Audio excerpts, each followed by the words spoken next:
Hello everybody, in today's video I'm actually going to show you a very interesting property of subsets.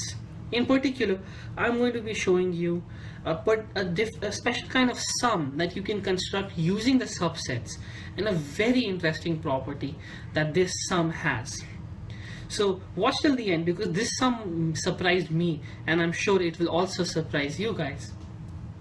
So this problem actually came from this contest called the Special K. It's a math contest, and it was organized for the students at the University of Waterloo, and I somehow came across this, and I found that the question in this exam, the question that I've chosen, or in fact remodeled, it was quite interesting.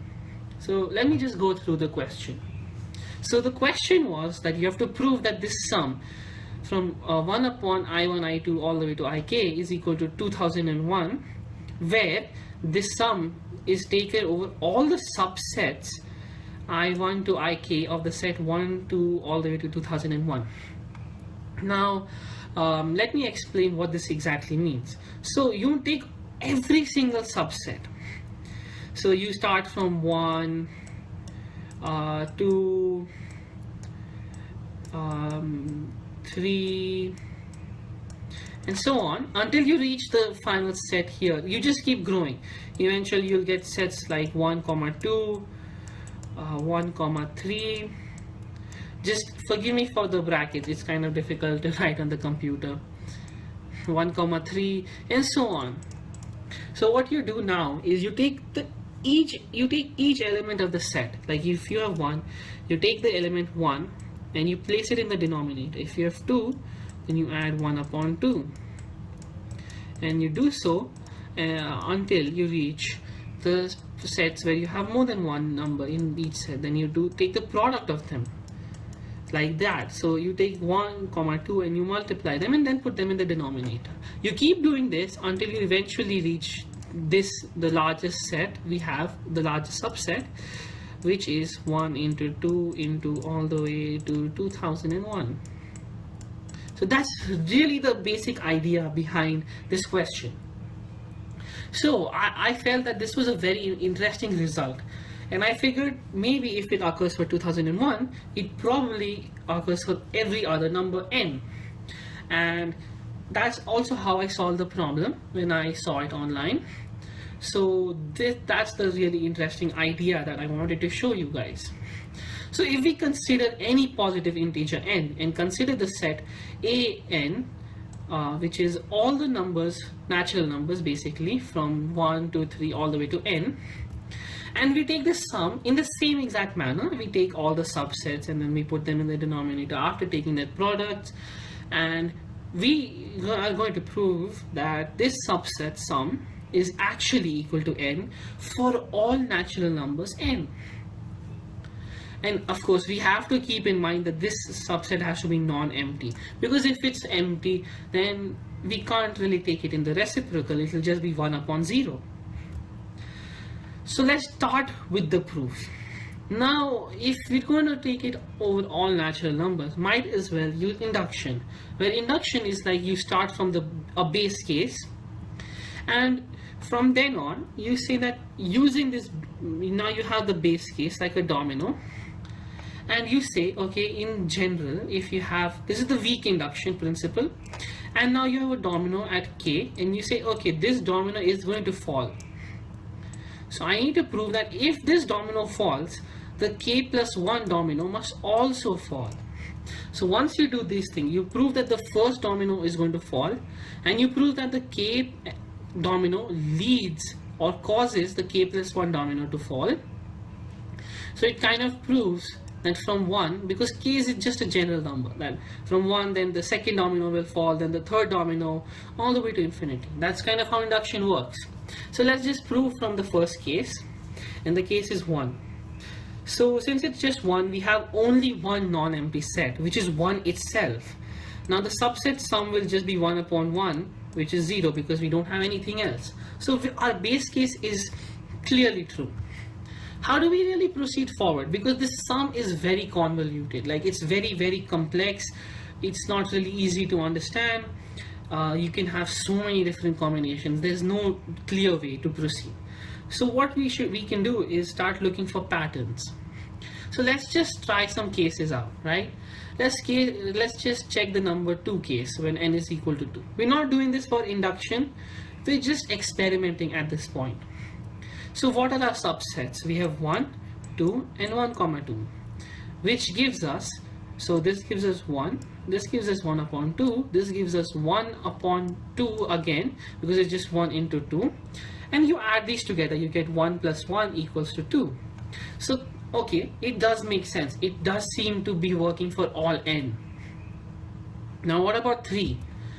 So we try 3 now. You can just take the sets. I'm not gonna put the brackets. You have the sets 1, 2, 3. Then you can just, like, I'm just gonna put a semicolon now. 1, 2, 1, 3. You have 2, 3, and you finally have 1, 2 and 3, and I just write them in a neater manner. So now you have all these 3 sets. Now you may notice a pattern that's like occurring from the previous set to this one, and you may notice that the first 2 sets, 1 and 2, and this set here were just the same as in the n equals to 2 case. And you may also notice that to this set 1, we have just added the number 3, like we just added the number 3. To this set 2, we just added the number 3 again, and to this set 3, we just added the number 3 to this set, like we just added this number 3. We're not doing any big changes, and the number 3 itself is being added over here. That looks like a good pattern, because what we're doing is we're repeating the same sets from the back. These 3 sets right here, we're just copying them to this one, and these new 3 sets are just the same 3 sets that we copied plus the number 3, and of course we have the number 3 itself being added here. So like, that's what I've been saying. Now this set 3 is being copied over here, we're copying it again and adding 3, and we're adding the number 3. So let's write this down.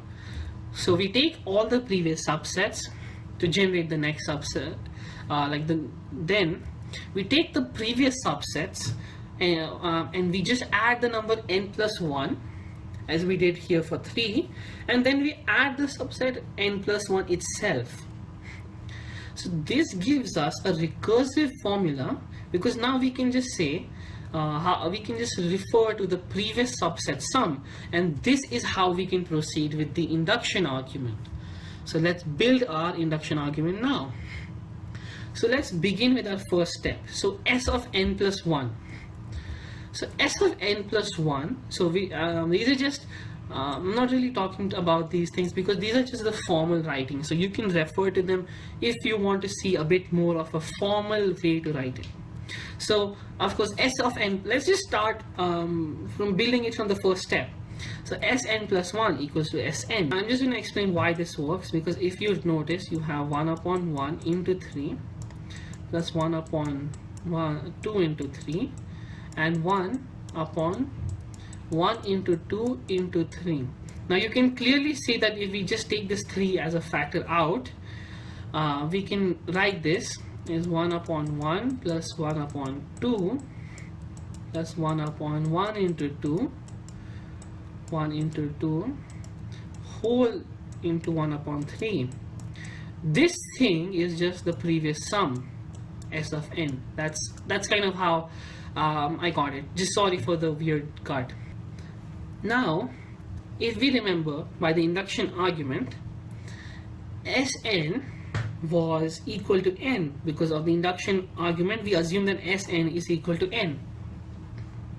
So we can just substitute it over here and we get this neat formula.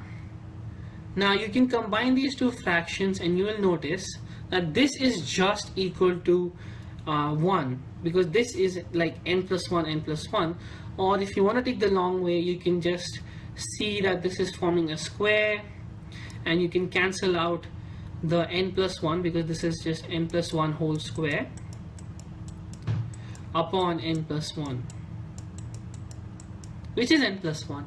So now we have set our induction argument, and now we know that this sum is equal to n plus 1 for all n, where n belongs to natural numbers. So hence proven. Now you have this very interesting sum and this very interesting property of subsets that you can show to all your friends in school. And it's very cool. I really felt that this was a very unique idea, and it's very interesting. So thank you guys for watching. Please like, share and subscribe, because I'm going to be uploading many interesting videos about interesting properties of mathematics on my channel, and I want you guys to stay tuned. And if you subscribe, you'll get to know when I upload my videos. So you'll see my videos before everyone else, and you can be the guy that shows these interesting properties to all your friends in school. So yeah, please like, share and subscribe, and thank you guys for watching. Goodbye.